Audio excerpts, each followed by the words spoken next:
Nung lumabas si Yusek Bernardo sa Senate Blue Ribbon Committee investigation at nagturo na siya ng mga senador, sinabi ko na noon na mukhang ang target nito ay hindi lang yung flood control. Mukhang this has something to do with the impeachment. At merong isang follower tayo nagsabi, masyado daw akong advance mag-isip. Well, here we are. Lumabas na ngayon na malinaw na tinatarget talaga ng Senado ngayon ay dahil si Erwin Tulfo mismo nagsasabi na dapat daw madaliin at dapat ay kasuhan yung kanilang mga kasama na senador na sangkot dito sa flood control, sang-ayon doon sa lalabas daw na Blue Ribbon Senate Committee report. Totoo pa ang sinabi ko sa inyo noon. It is happening right now. This whole investigation of the Blue Ribbon Committee has nothing to do with the truth. Sinabi ko na rin yan noon at eto na nga na malinaw na ang target talaga nito ay pahinain lamang ang hanay ng mga senador na kumakampi kay Sara Duterte dito sa Senado upang magbigay daan ito sa posibleng success ng impeachment laban sa kanya.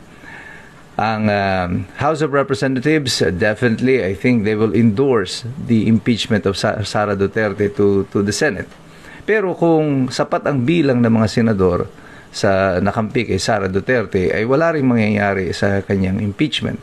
So, they had to resort to all of this.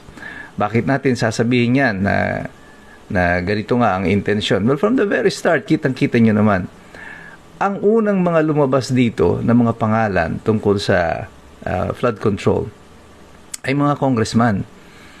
Sinong congressman ngayon ang sasampahan ng kaso bukod kay Zaldico? So far, si Zaldico pa lang. And all of a sudden, biglang mga senador ang sinasampahan ng kaso. I'm not saying na wala ng kasalanan ng mga senador na ito. Hindi ko naman hawak ang mga ebidensya laban sa kanila. But the timing is just a little too suspicious. Nasa panahon na kagaya nito, na itsetsempo nila yung impeachment, ay biglang lalabas di umano itong report ng Senate Blue Ribbon at tapos ay kakasuhan yung mga senador na kampi. Sabihin niyan, ay bakit si Bong Revilla? Well, si Bong Revilla is of no consequence. Alam niyo, parang naging sample lang siya para sabihin ng administrasyon, pati yung sa amin, kinakasuhan namin. Kung gusto niyo kasuhan talaga yung sa inyo, bakit hindi niyo kasuhan si Martin Romualdez? Bakit maraming mga testigo na nagtuturo kay Martin Romualdez ang hindi na pinatawag sa Senate Blue Ribbon Committee? How about Bersamin? Etong si Panfilo Lacson, ang yabang-yabang na nagsasabi na may personal knowledge siya, he can vouch for the fact na yung 100 billion hindi daw napunta kay BBM. Bakit niya alam? Dahil sinabi daw ni Bernardo sa kanya. Well, if that is true, yung sinasabi mo na yan, bakit hindi kasama sa Bersamin sa kakasuhan ninyo? Bakit hindi nyo sila pinatawag? That is a question.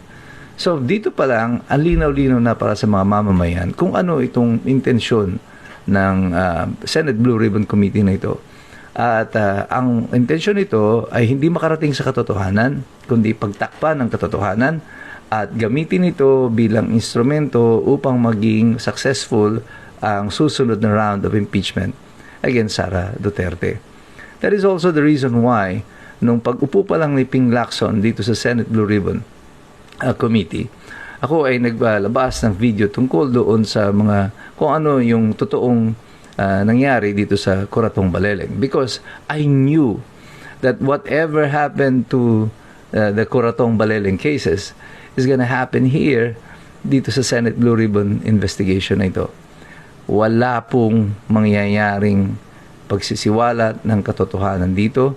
Ito ay magiging takipan lamang at magiging ang Senado ay magiging protector lamang ng mga tunay at mas matataas na sangkot dito sa flood control fiasco na ito. And this is exactly what is happening. Nung nakaraan, meron akong hamon sa mga senador at sinasabi ko na pumapayag ba sila na ang isang Tito Soto ang kumakatawan sa kanilang talino, sa kanilang integridad, sa kanilang prinsipyo at mga paniniwala. It appears that the majority of the Senate has made a decision na yun na nga sila. Well, good for you. siguro nga po ay iyan na kayo. And we are not expecting, the people does not expect much from the Senate of today. Makitang-kita niyo yan, pati sa mga deliberasyon, sa investigasyon, sa Senado, sa kasalukuyan, lalo dito sa nangyayari sa China. But let me discuss it very briefly, and we will cover that in a separate video. Pero ito, biglang naglabasan itong mga dilaw at itong mga pink. Nakala mo, saksakan ng mga tatapang na gustong-gusto makipag-away sa China. At inaakusahan yung mga tila daw kumikiling sa China ng mga traidor, na guilty of treason. I mean, bakit ka ngayon nagyayabang na ganyan? Si Senator Kiko Pangilinan, bakit ang ingay-ingay mo? Pero nung ikaw ay tinatanong tungkol dito sa flood control, ang sabi mo, hindi kayo tahimik. Kayo ay nagmamasid lang. Tapos ngayon, eto, pagdating sa China, no? Hindi ka lang basta nagmamasid. Gusto mo maging defender pa ni Tariela. You're not defending the Philippines, you're defending Tariela. Nung ninanakaw ang trilyong piso sa mga Pilipino, tahimik ka, tapos ngayon, ang ingay mo tungkol sa China.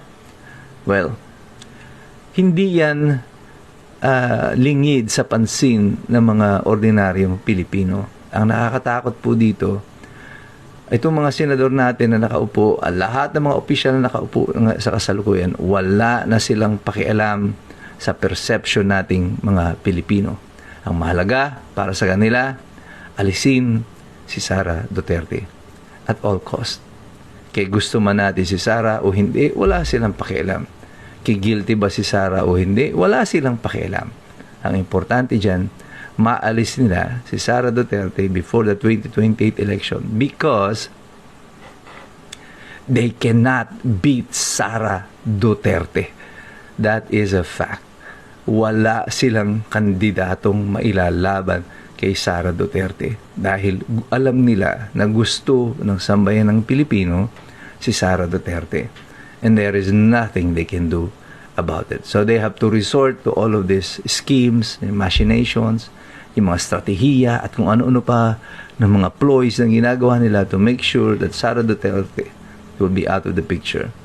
But, so far, halos lahat naman ng pinlano ninyo ay pumalpak. And so we don't expect na may mabuti pa rin mangyaganap dito.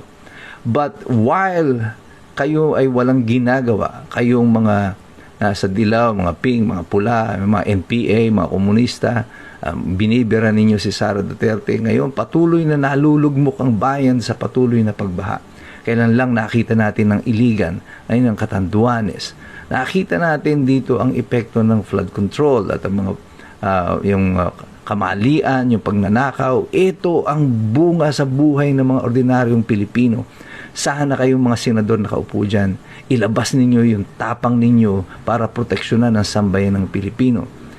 Hindi itong mga kalokohan na pinaggagawa ninyo sa Senado sa kasalukuyan. Walang maaasahan ang mga Pilipino sa inyo mula dito sa mayorya na meron tayo sa mga senador sa kasalukuyan. The Senate, Congress has become a big syndicate. Yan nga sinasabi ng Newsbiz Asia. This is the biggest criminal syndicate in the Philippines. It is our Congress. It is our government that is working against the interests of the people. Hanggang kailan matitiis ng sambayanan ang ginagawa na yan ng ating pamahalaan. But the Filipino people will continue to stand up. We will be here, we will be watching, we will be engaging, and you will hear from us. Pero sa aming paglahok dito sa diskurso na ito, patuloy kaming mga magsisipag-aral sapagkat alam namin, mahirap makialam ang taong walang alam. So God bless you, God bless us all. Mabuhay ang Republika ng Pilipinas.